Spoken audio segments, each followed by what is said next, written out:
Hello, or should I say konnichiwa. I'm Daniel Rosny, and on this edition of It's Raining Men, the podcast where we try to understand a bit more about monarchs from around the world, we're going to focus these next 30 minutes or so on the Japanese imperial family. While looking at the men who reign over more than 40 countries, so far on the series we've covered kings, a Grand Duke, and even the Pope.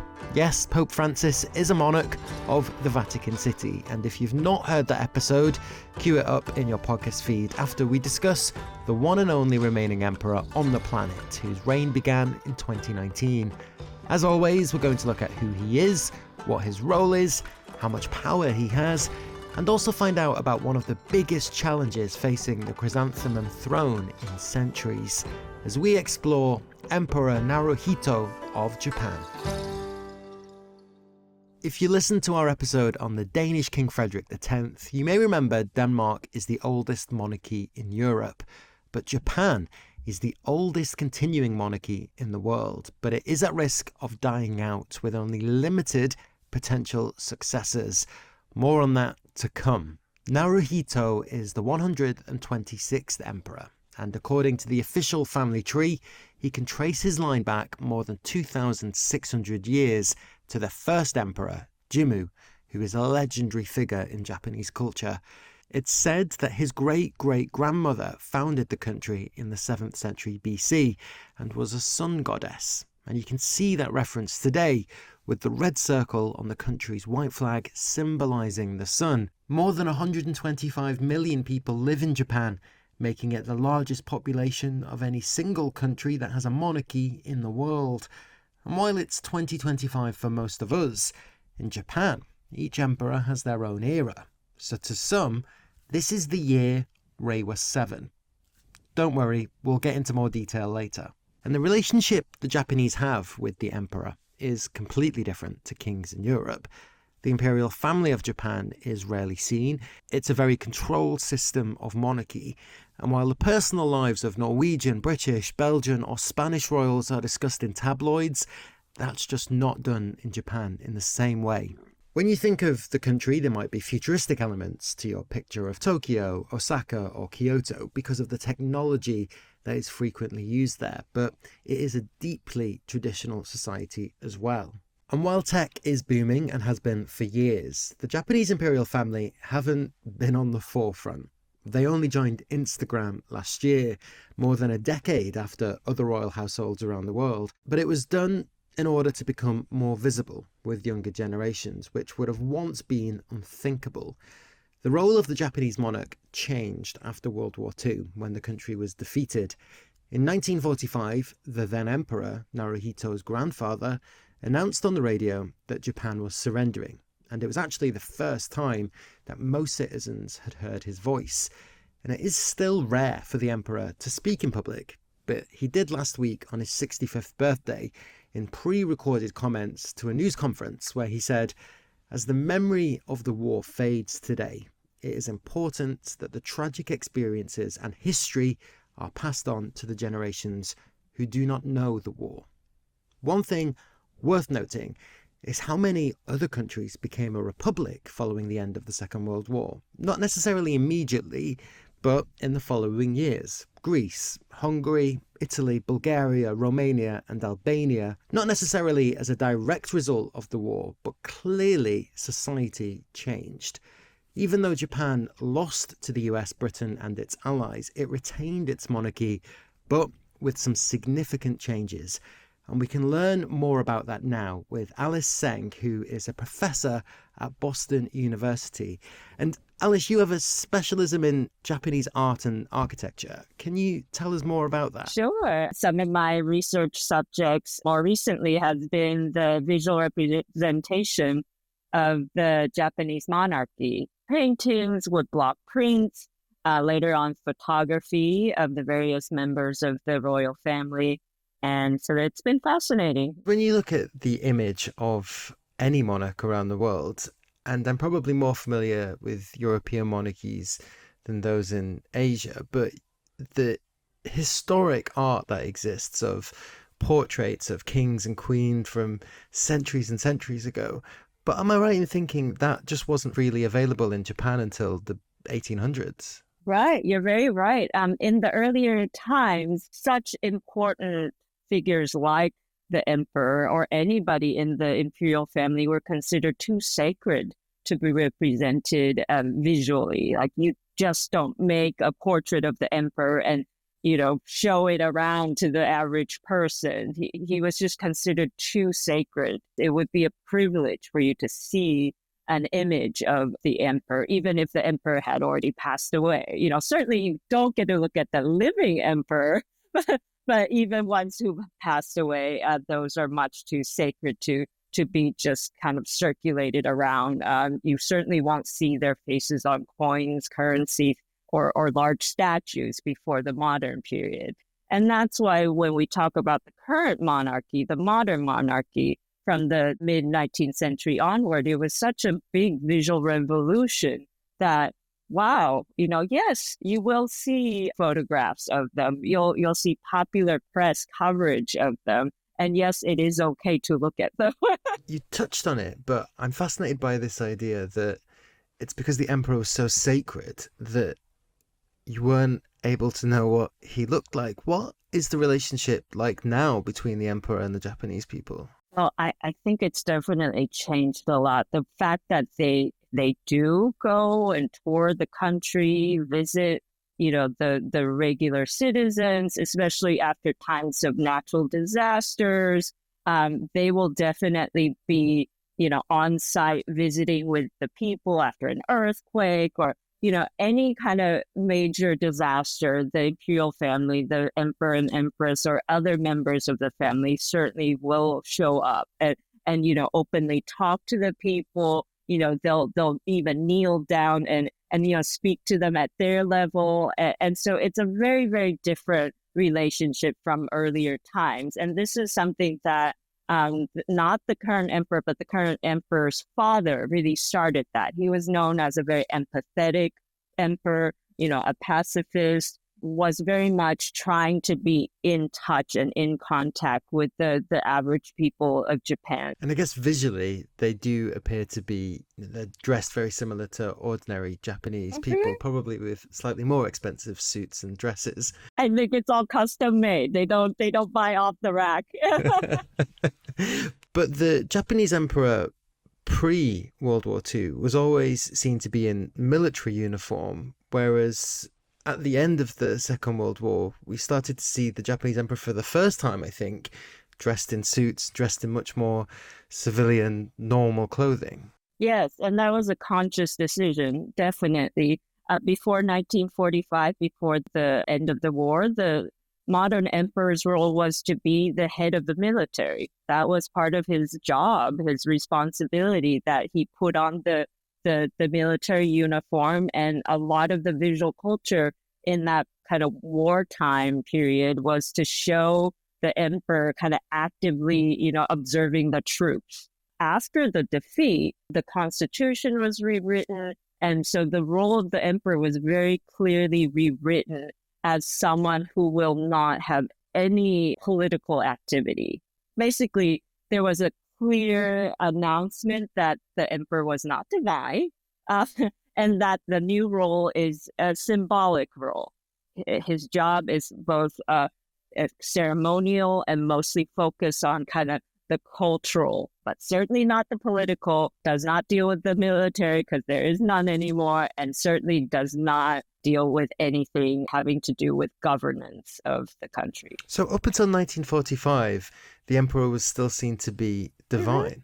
Yes, there was an actual formal pronouncement that the emperor is human. The new constitution is trying to kind of break people off of the kind of wartime, pre-war, what would be called negatively as emperor worship, right? That kind of believing the emperor being divine as the reason for pulling Japan into war with many other nations of the world, and also that expansion of empire.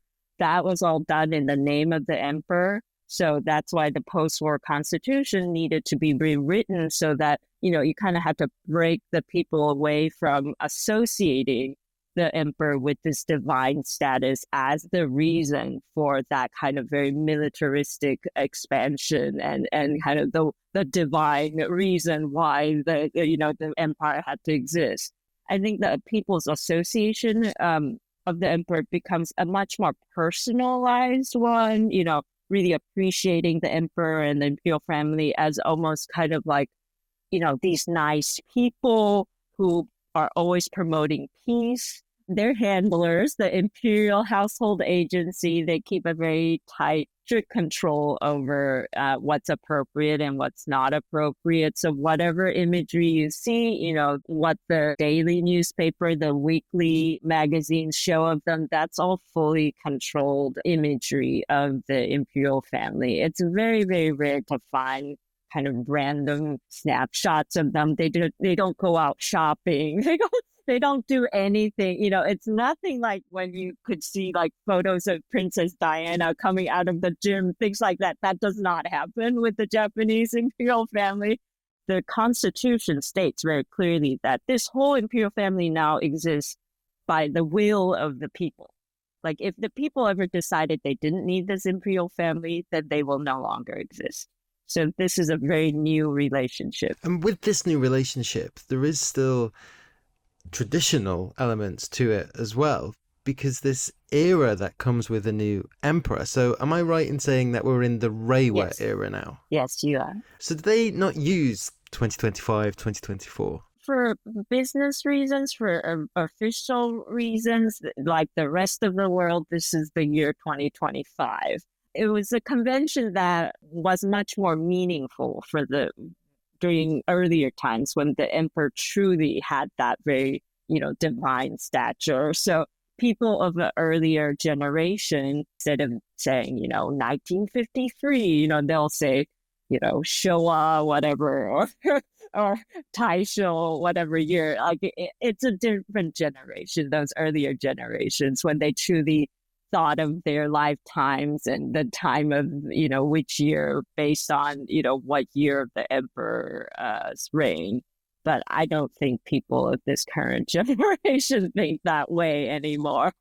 But can you see the differences with the eras when it comes to architecture? So I live in the UK and you can see the difference between, say, a Georgian building named after one of the King Georges, a Victorian building named after Queen Victoria. Can you see the difference with the eras and how that influenced architecture? Yeah, that's a great question. I actually did write a whole essay talking about the last emperor. So the last reign was called Heisei, and it lasted for 30 years, and it went from 89 to 2019. And it's an interesting thing to think about because the emperor doesn't really have, again, no political influence, no economic influence, maybe some cultural influence, but even that's arguable. So if that's the case, how could someone like that have any real impact on, artistic trends or architectural trends?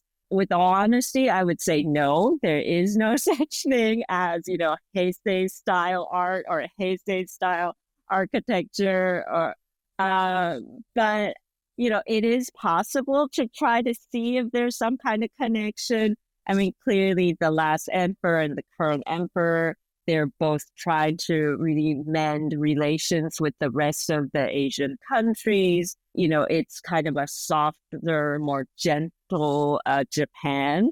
I'm impressed by how quote unquote normal the emperor and empress are presenting themselves. It's a one man, one woman married to each other who are, who say they're very much in love with each other. It wasn't an arranged marriage. They have one child. Obviously, they show a lot of affection for one another and their child. The fact that the emperor stands up for the empress and tells the media, please don't be hard on her when she's not available to show up to do these press things and do the many tours and visits. We have to talk about mental health. I mean, the fact that the emperor even talks about mental health, right? And the fact that they're proud and protective of their daughter when in a society that's still very much desirous of male offspring versus female. The fact that their daughter cannot be the next in line, but yet the emperor really openly shows his affection and respect for his spouse and his daughter. So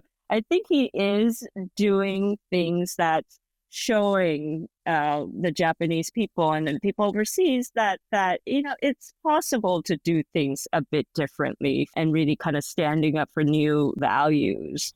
He seems like a very modern man, and as a 65-year-old, that sentence doesn't always go well together, but he does seem he does seem to kind of want to show gender equality as much as possible. Yeah, and that's wonderful. I mean, in a society like Japan where, it is still quite imbalanced. Not that many women get to have really fulfilling careers. The expectation is still you get married, you stay home, you take care of the children. Even if you wanted to have a career, there are not that many real options out there. And so for the emperor to really try to show a different possibility that, men and women can be equal partners and support your children in whatever endeavors that they pursue. It's very nice to see that. Alice, thank you so much for exploring all of that with me. Great. Well, it was a pleasure. As Alice referenced, in 2025, the Japanese monarchy may be modernizing in terms of its image, but there are still elements to it that don't always fit into a modern world, including the fact that the emperor's daughter and only child is not allowed to succeed. More on that debate coming up. And it's time for a quick favour. Could you rate us wherever you're listening? And if you're enjoying it, why not recommend this series to a friend? Like with all monarchies, often the focus is around succession. Whether it's put as bluntly or not is a different thing, but there is always an eye on the future, with media speculation over relationships and future royal weddings. As Crown Prince of Japan, Naruhito appeared to feel that pressure a lot. He studied in the United Kingdom at Oxford University for 2 years and wrote in a memoir about his time there that if he would ever return, which he eventually did last year on a state visit to the UK, the town would be the same. What would be different would be my position in life. When I thought about things like that, I was overtaken by a strange feeling of uneasiness and wished that time would stop. When he returned to Japan, he met his now wife, Masako, a diplomat at a tea party for a Spanish princess, and in 1993 he proposed, and she said yes, after reportedly turning him down twice. She told reporters that Naruhito had said, "You might have fears and worries about joining the imperial household, but I will protect you for my entire life." Once married, the expectation was they would produce an heir to the throne, and there was constant scrutiny around the couple, but mainly against Masako for not having children. She had a miscarriage in 1999, but in 2001 she gave birth to a daughter, Aiko. Aiko is female, and Japanese law states only males can inherit the throne. Pressure and some anger was sent in the direction of the then Crown Princess, now Empress Masako, and for nearly a decade after she gave birth to Aiko, she was rarely seen in public, completely disappearing from public view. A few years into this, Naruhito said that she had completely exhausted herself, with the palace describing her condition as suffering from an adjustment disorder, which is widely believed to be depression, but the imperial household wasn't willing to go that far. The line of succession was in crisis. Aiko wouldn't be allowed to inherit. There was no male heir in the next generation until 2006, when Naruhito's brother had a son. To make this more difficult, the 1947 constitution change, which said the emperor was human, also declared princesses who marry commoners are no longer members of the royal family, and it removed 11 of the 12 branches of the imperial family tree as a cost-cutting measure. That means there are no royal males, distant second or third cousin twice removed, for current princesses to marry. So, in theory, all females born into the family will eventually have to leave. They will be removed from the imperial royal family of Japan. Now, those branches that were removed are now being looked at by some as a way perhaps to reinstate the succession to the throne, to bulk it up, because only the male paternal line is what can be used. No other system is allowed, and it's what PhD student Hirohito Tsuchi is researching at the University of East Anglia. Firstly, Hirohito, can you just tell us a bit more about why it's forbidden for a new royal bloodline? Japanese imperial line is unbroken in father line, paternal line. So Japanese dynasty doesn't have experience of dynastic change. If female succession occurs, it means change of dynasty. Is this a problem in Japan? Because my understanding is that after the emperor, there are only 2 more male heirs to the throne, because the emperor only has a daughter and she can't inherit. So therefore the next in line is the emperor's brother, and after him it is his son. But there are no more male heirs to the imperial throne. So what happens then? This is very important point. Currently, imperial succession is very dangerous situation. In Japan, some people believe for the continuing monarchy system, princesses should be allowed to be next emperor. On the other hand, some people believed there are former branch families of the imperial house who were kicked out by US occupation force in 1947. Some people believe they should be restored. They are still living.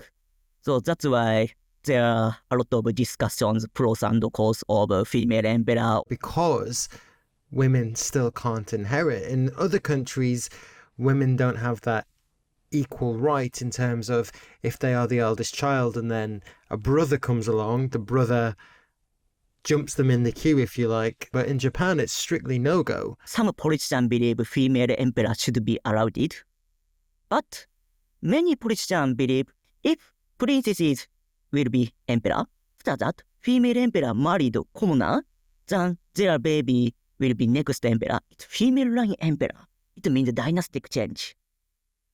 Many politicians are concerned about female line successions.